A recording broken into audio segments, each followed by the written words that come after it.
Hola amigos, la unidad de enlace y vinculación del senador Cristóbal Arias Solís y su Comisión de Cultura y Sociedad les da la más cordial bienvenida a su espacio Figuras Históricas y Culturales de México.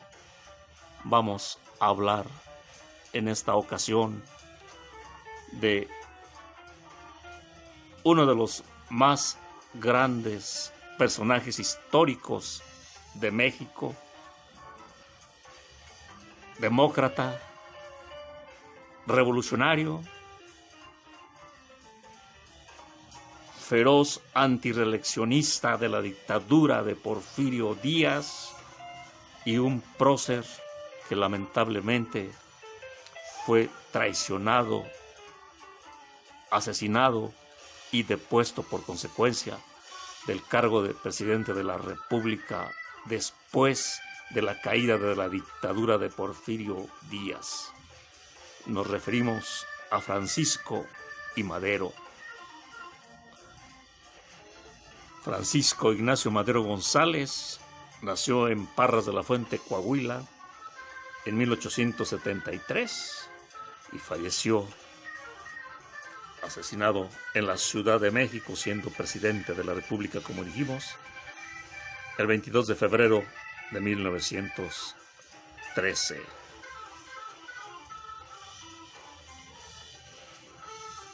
Como dijimos, Francisco I. Madero nació en la hacienda del Rosario en Parras, Coahuila, y fue el hijo primogénito de Francisco Madero Hernández y de Mercedes González Treviño.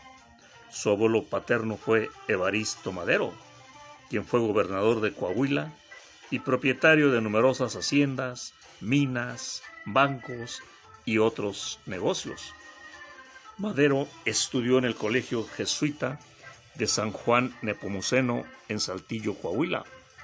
En 1886 partió a la Culver Academy de Indiana, Estados Unidos, y luego a Baltimore, donde hizo estudios de agricultura.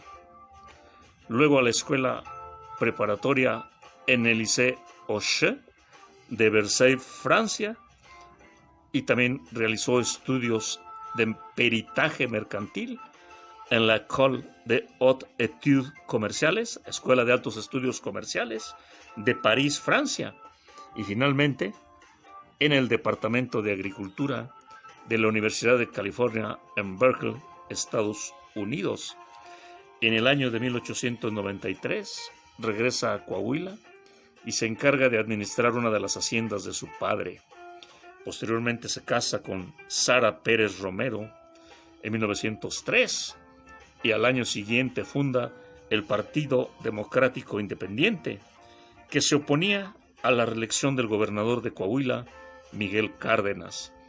En 1905 tuvo contacto con la Junta Organizadora del Partido Liberal Mexicano, a la cual apoyó económicamente para la reanudación de la impresión de su periódico Regeneración, un periódico clásico, un periódico precursor de la Revolución mexicana, dirigido por los hermanos Flores Magón. Sin embargo, Madero retiró su apoyo al Partido Liberal Mexicano debido precisamente a las diferencias ideológicas con Ricardo Flores Magón.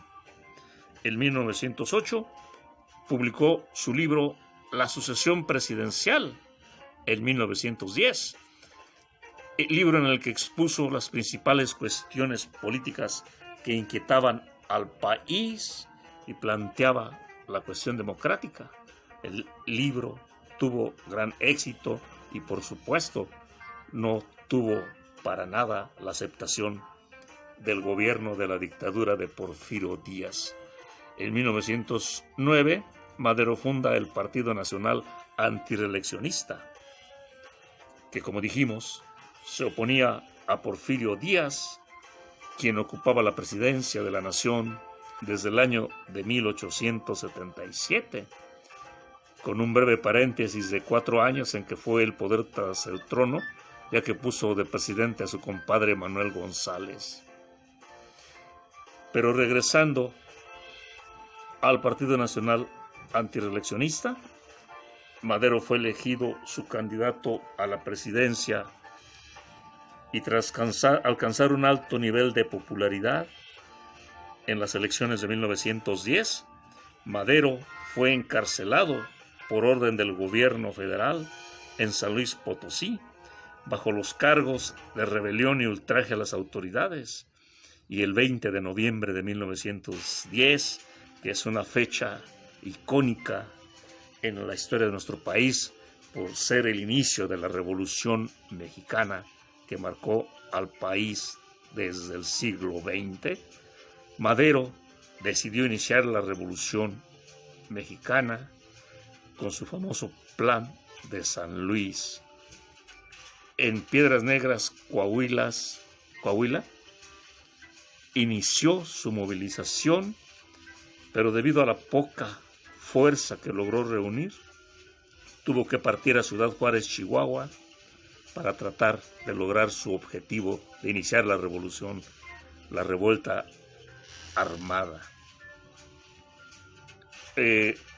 Logró escapar hacia Estados Unidos y desde San Antonio, Texas, promulgó ese Plan de San Luis, que era un llamado a las armas firmado en San Luis Potosí, que con el lema de sufragio efectivo, no reelección, a la postre provocaría un movimiento, una revolución que causaría la renuncia y el destierro de Porfirio Díaz en 1911 y la elección de Francisco I. Madero en las primeras elecciones democráticas que hubo en México como presidente de México.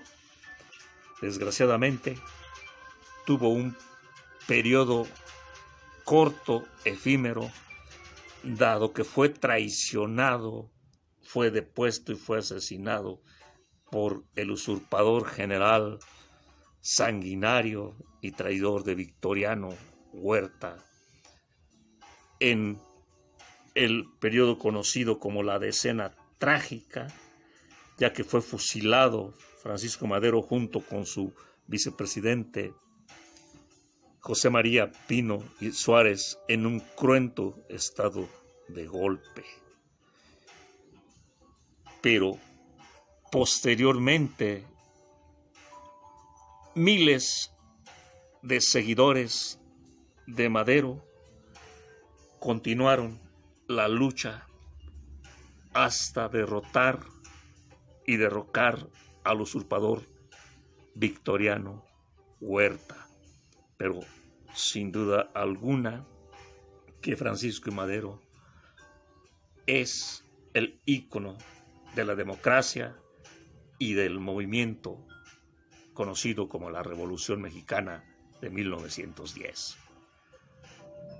Ha sido muy conocido, muy visto, sobre todo en los libros de historia de nuestro país, pero no por ello deja de ser importante recordar y reconocer a este insigne personaje de nuestra historia patria de México, Francisco I. Madero. Gracias, amigos, por su atención.